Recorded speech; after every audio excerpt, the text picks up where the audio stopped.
Come on in, pull up a chair and take a load off, because today I'll be reviewing Death at the Dive Bar from Hunt-A-Killer. Does Death at the Dive Bar make you feel like you've been dropped into the shoes of investigators looking into a possible murder? Or would you be better served just drinking yourself into oblivion at a real dive bar as opposed to playing this game? Well, you're going to find out right after this.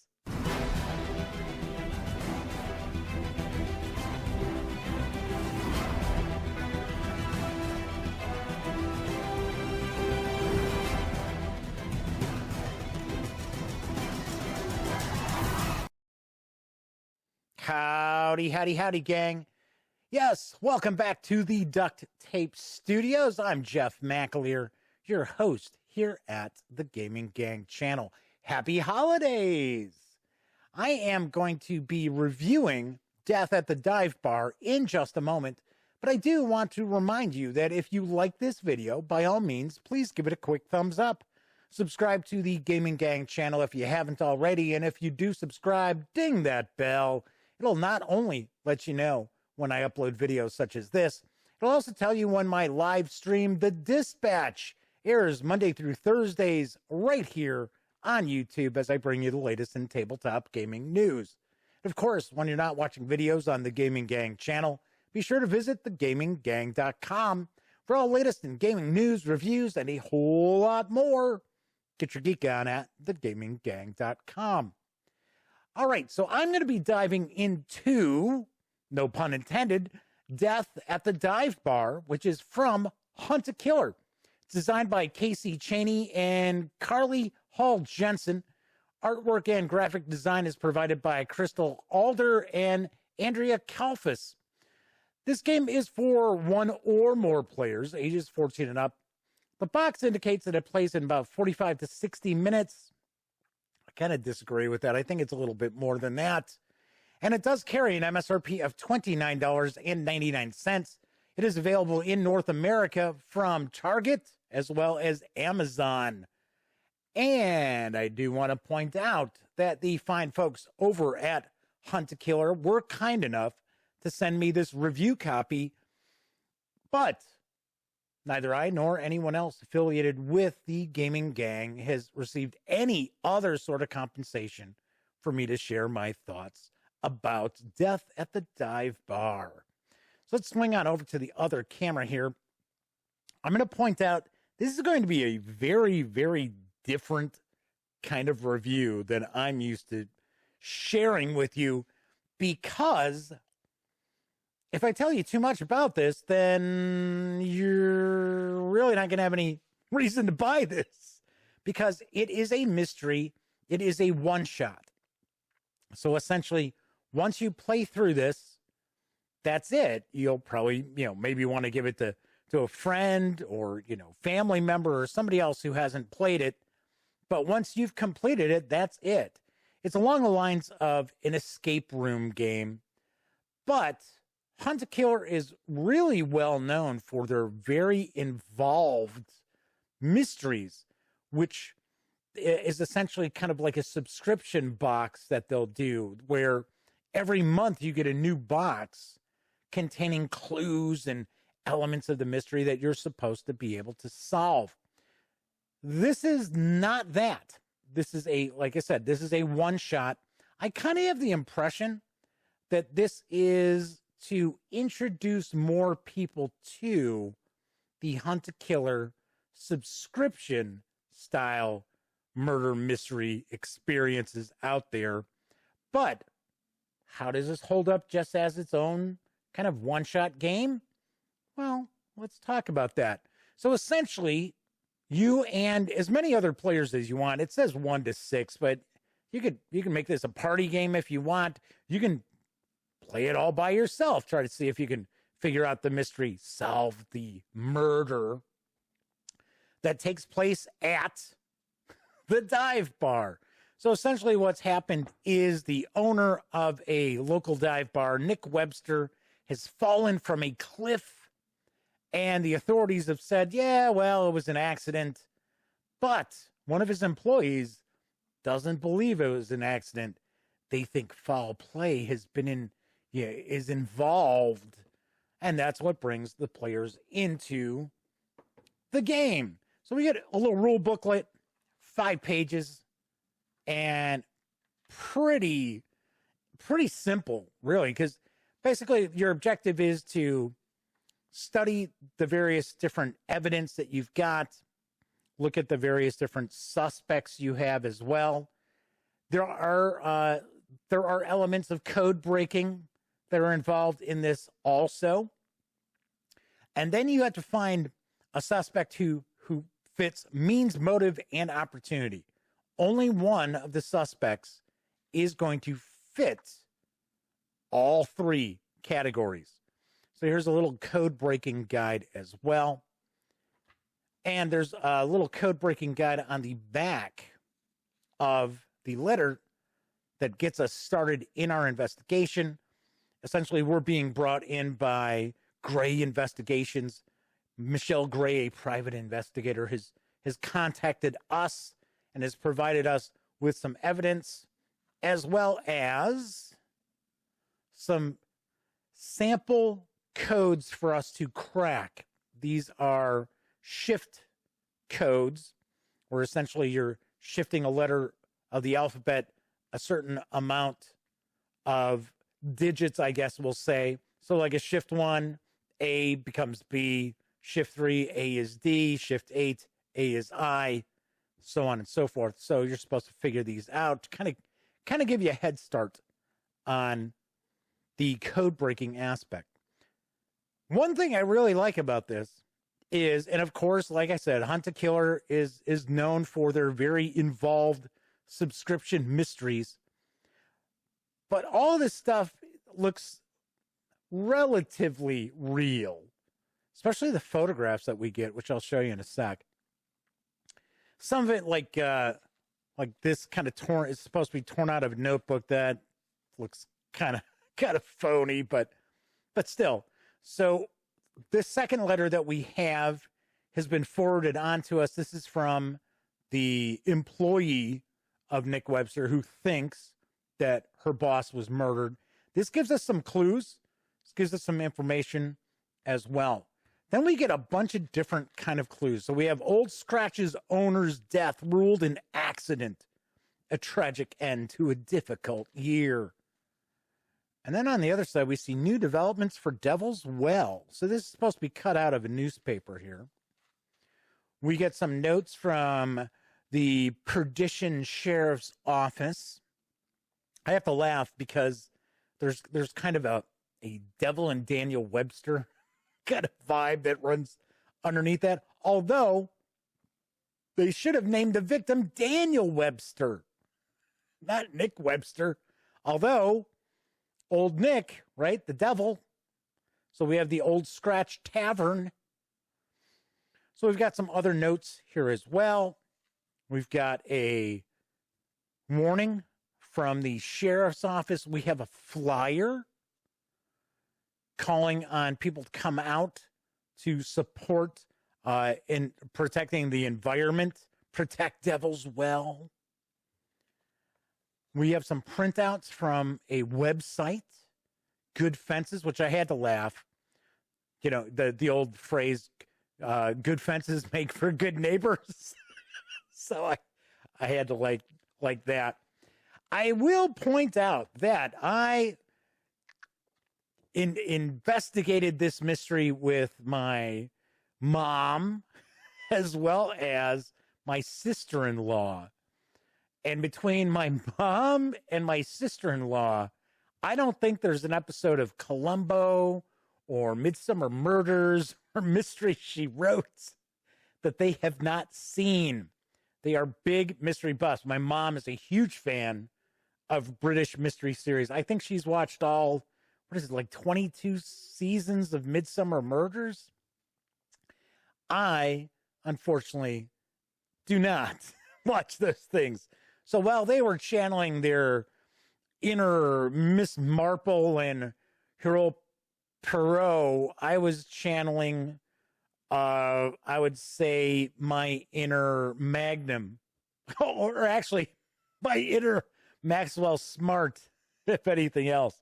So we also get some photographs. Once again, like I said, these photographs are pretty real. You know, they look like they're real photos because, I mean, they are photos. We've also got an envelope here. We have a book of matches from Old Scratch Tavern. Of course, there's no matches in there.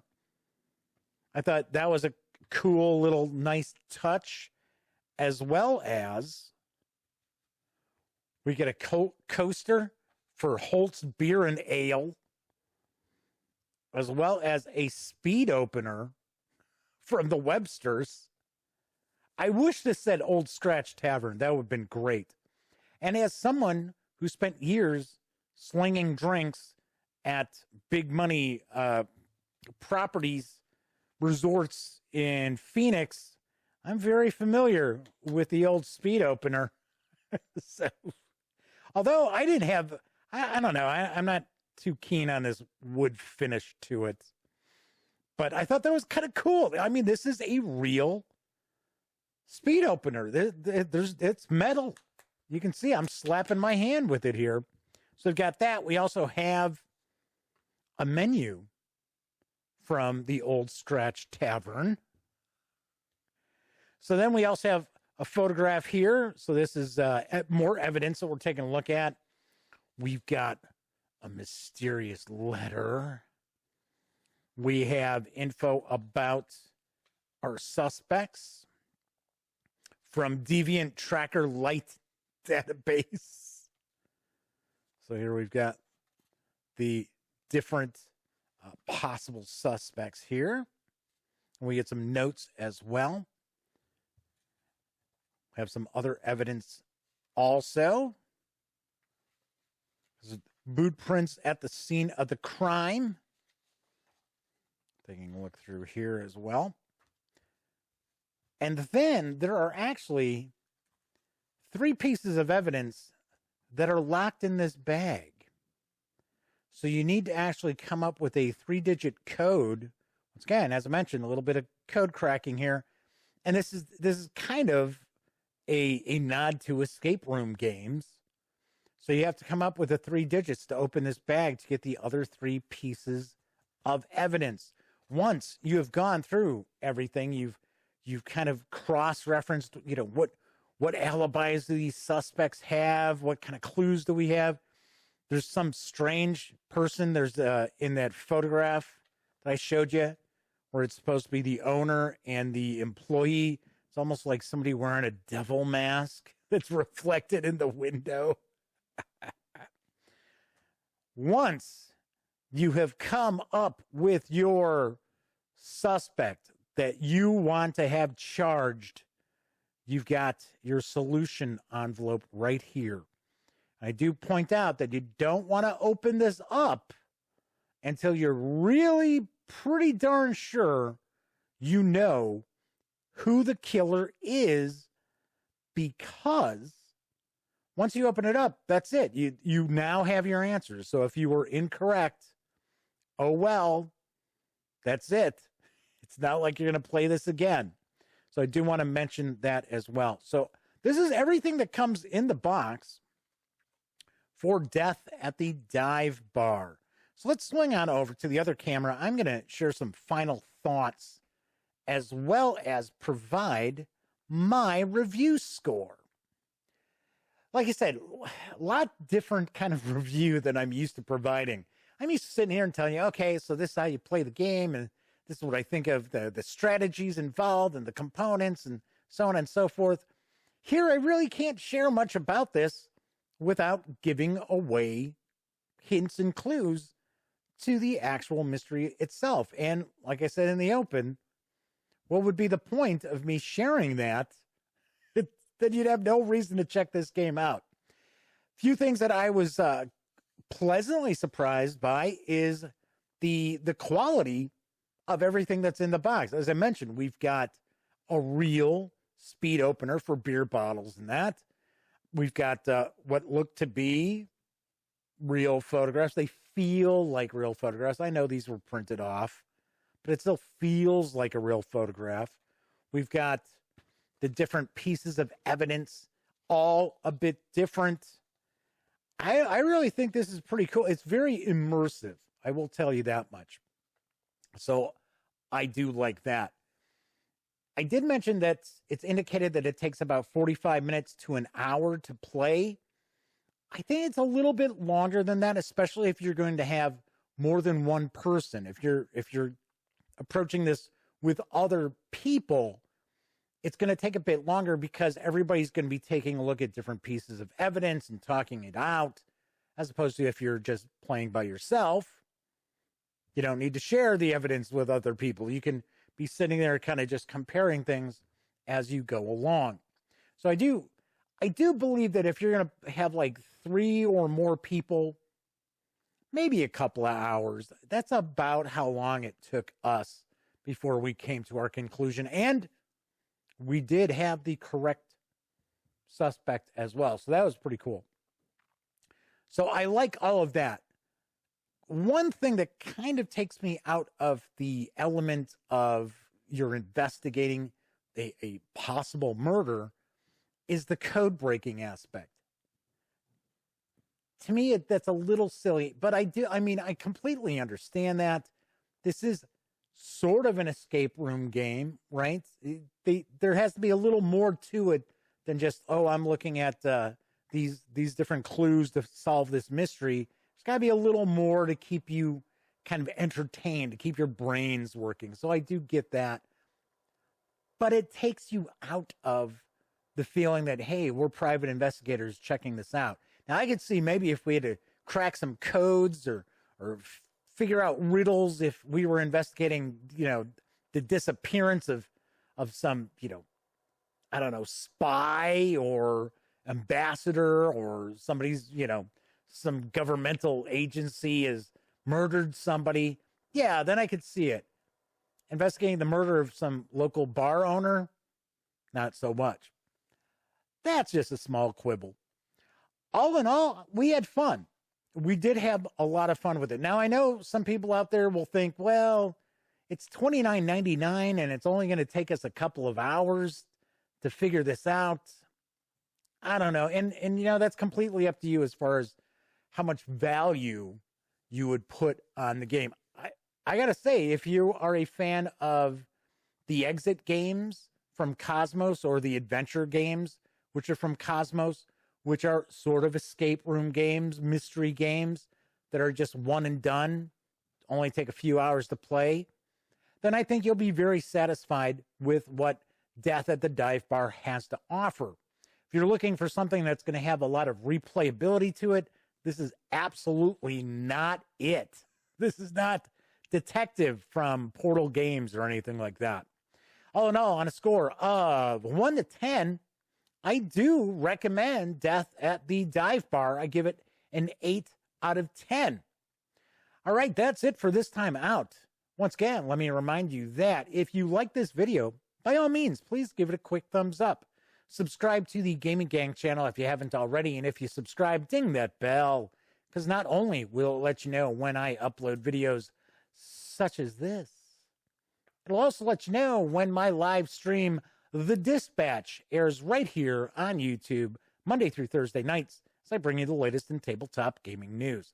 Of course, when you're not watching videos on the Gaming Gang channel, be sure to visit thegaminggang.com for all the latest in gaming news, reviews, and a whole lot more. Get your geek on at thegaminggang.com. Of course, as I wrap up all of my videos during this never-ending pandemic, here's hoping all of you out there are being smart and staying safe. I'll see you next time.